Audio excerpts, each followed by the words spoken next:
انسان کے حالات کیسے چینج ہو جاتے ہیں، کیسے بدل جاتے ہیں، کتنی جلدی وقت گزرتا جاتا ہے کہ آپ کو محسوس بھی نہیں ہوتا اور آپ کو پتہ بھی نہیں چلتا۔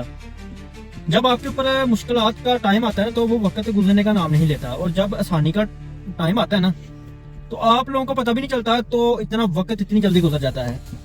ایک وقت ایسا تھا کہ ایک شادی پر میں نے جانا تھا، اور وہاں جانے کے لیے میرے پاس ٹچ موبائل تک نہیں تھا تصویر کھینچنے کے لیے بھی۔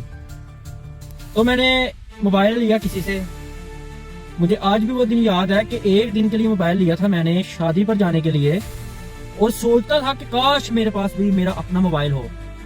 اور الحمدللہ وہ وقت بھی گزر گیا اور وہ لمحہ بھی گزر گیا، لیکن وہ وقت مجھے آج بھی یاد ہے، اور میں نے شکر ادا کیا تھا اللہ کا کہ اللہ تیرا شکر ہے کہ مجھے ایک دن کے لیے موبائل چلانا نصیب ہوا۔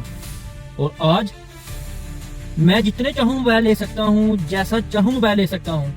اللہ نے اتنی حیثیت میں مجھے نوازا ہے، اتنا مجھے نوازا ہے کہ میں اللہ کا جتنا بھی شکر ادا کروں وہ کم ہے۔ کہنے کا مطلب یہ نہیں کہ میں موبائل خرید سکتا ہوں یا موبائل لے سکتا ہوں، کہنے کا مطلب یہ ہے کہ اللہ کا جتنا شکر ادا کرو گے نا آپ، اللہ اتنا ہی آپ کو نوازے گا۔ آپ مجھے نوازو یا نہ نوازو، مجھے کچھ دو یا نہ دو، مجھے میرے اللہ پر پورا یقین ہے، وہ ضرور نوازتا ہے، چاہے ابھی نوازے یا کچھ دیر بعد نوازے، نوازتا وہ ضرور ہے۔ نیت صاف، دل صاف ہونا چاہیے، اور یقین کا عمل ہونا چاہیے۔ پیر ہو نہ ہو، یقین کا عمل ہونا چاہیے، آپ کا سب کچھ ملتا ہے اور اللہ دیتا ہے۔